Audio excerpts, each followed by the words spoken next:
हिंदू जाति के सिर पर बहुत बड़ा काल मंडरा रहा है। लेकिन आश्चर्य की बात है, हिंदू सोया हुआ, हिंदू को कोई जागृति नहीं है, कोई चेतना हमारी समाज में नहीं है।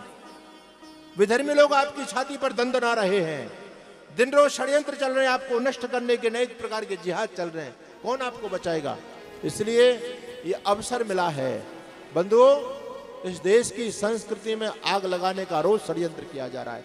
दुर्भाग्य इस देश का है कि इस देश में जिनको राष्ट्रद्रोह का केस मुकदमा जिन पर चल रहा है, जो लोग जेल के अंदर बंद पड़े हैं, वो भी एमपी चुनकर के पहुंच गए पार्लियामेंट के अंदर। देश के गद्दार देश की सत्ता में जाएंगे, बोलो ये देश बचेगा क्या? इतना बड़ा षड्यंत्र इस देश में चल रहा है। इसलिए निवेदन है मेरा, इस देश की संस्कृति में रोज आग लगाई जा रही है। ये साधु संत, ये विद्वान लोग इस आग को बुझाने का काम कर रहे हैं। पूज्य महाराज श्री ने इतना बड़ा जीवन में संकल्प लिया है और आपका क्षेत्र भी अछूता नहीं है।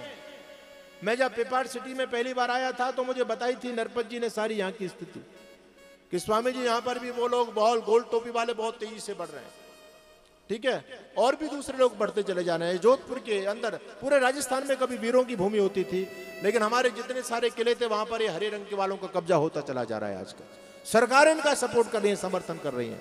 आपकी संस्कृति कहीं नजर नहीं आ रही। संस्कृति को स्थापित करने वाले गुरुकुल समाप्त हो गए।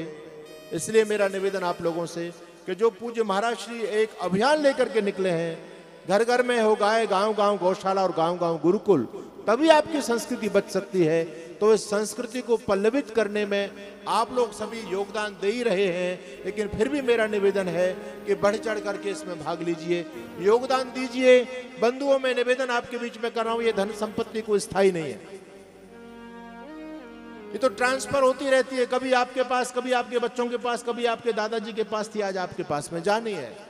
लेकिन इस जीवन में हम कोई ऐसा धर्म का वृक्ष लगा जाएं, सेवा परोपकार का कोई ऐतिहासिक काम कर जाएं, जिससे आने वाली पीढ़ियां हमारी सुरक्षित रहें। इससे बड़े पुण्य का और क्या काम हो सकता है? इसलिए आपकी संस्कृति पर खतरा है।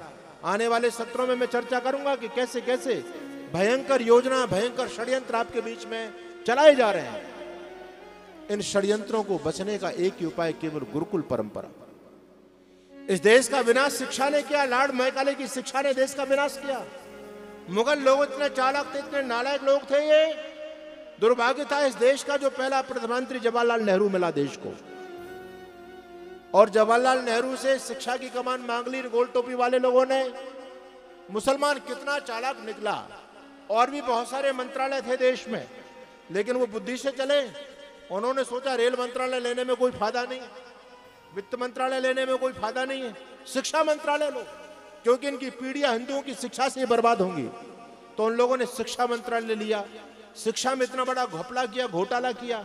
मैं कह रहा था ना, Akbar the great, Timur Lang the great, ये कहाँ? ये आपकी भारत की एजुकेशन सिस्टम बता रही है। और दुर्भाग्य इस देश का जो 4 लगातार शिक्षा मंत्री मजहब विशेष के लोग बने, तो वो महाराणा प्रताप को महान बताएंगे, तैमूर लंग को महान बताएंगे, वो अकबर को महान बताएंगे या बाबर को महान बताएंगे, या महाराणा प्रताप या छत्रपति शिवाजी को महान बताएंगे? सोचने की आवश्यकता है बंधुओं। आज स्थिति वही भयानक होती चली जा रही है देश में। इस देश के राष्ट्रभक्त सोते चले जा रहे हैं, गद्दार दिन प्रतिदिन अपने सक्रिय होते चले जा रहे हैं। जातिवाद का जहर हमारे रगों में घुस चुका है। ये जातिवाद देश के लिए अभिशाप है, और हमारे पतन का कारण जातिवाद, और आगे भी लुटेंगे, पिटेंगे, मरेंगे तो इस जातिवाद के चलते। ये पार्टियां जानबूझ करके जातिवाद को बढ़ा रही हैं। राष्ट्रवाद खत्म हो गया, जातिवाद हावी होता चला जा रहा है। कैसे बचोगे? आपको जानबूझ करके बांटा जा रहा है, धड़ों में बांटा जा रहा है, पंथों में बांटा जा रहा है, वर्गों में बांटा जा रहा है, जातिवाद में आपको बांटा जा रहा है। रोज आपकी ताकत कम होती चली जा रही है। इन सब का एक ही उपाय है, गुरुकुल शिक्षा प्रणाली। गुरुकुल शिक्षा प्रणाली हर समस्या का समाधान है। ध्यान दीजिए, अभी पूज्य महाराज श्री बता रहे थे, जब तक इस देश में गुरुकुल शिक्षा प्रणाली थी, तब बोलो देश विश्वगुरु था या नहीं? जो बेवकूफ हमसे कहते हैं कि हमारे पूर्वज मूर्ख थे, अशिक्षित थे, झूठी बातें हैं सारी की सारी। आज से 17.5 लाख वर्ष पहले हमारे पूर्वज विमानों में चलते थे या नहीं चलते थे? बोलो। मां भगवती सीता का हरण हुआ तो रावण माता सीता को कैसे लेके गया था? चुरा के कैसे लेके गया? पैदल लेके गया था क्या? किससे गया? विमान से, पुष्पक विमान से लेके गया। तो बोलो आज से लाखों वर्ष पहले देश में टेक्नोलॉजी थी या नहीं थी? सब कुछ हमारे पास में था।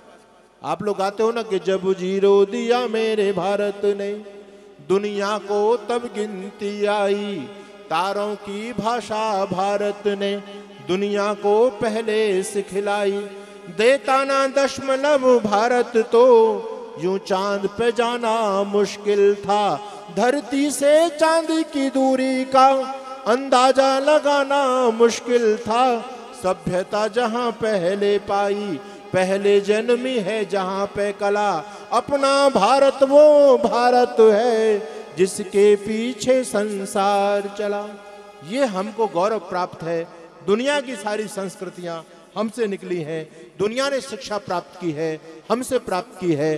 तो निवेदन मैं आपके बीच में कर रहा था, जब गुरुकुल इस देश में थे तो देश विश्व गुरु था। जब गुरुकुल इस देश में थे तो उस समय मेरा देश सोने की चिड़िया कहलाता था। जब गुरुकुल इस देश में थे तो उस देश के अंदर 4 साल की और 40 साल की महिला भी सुरक्षित थी। लेकिन जब से गुरुकुल प्रणाली खत्म हो गई तब से ना मेरे देश में 4 साल की बेटी सुरक्षित है, ना 40 साल की महिला सुरक्षित है।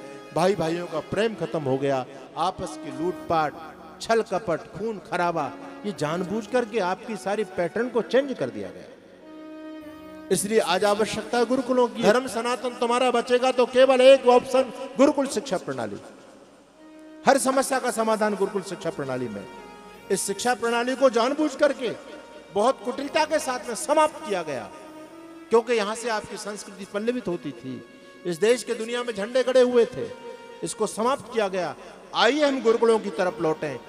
अगर गुरुकुल बचेंगे तो हम प्राचीन अपने गौरव को, अपनी संस्कृति को, अपने धर्म को बचा पाएंगे।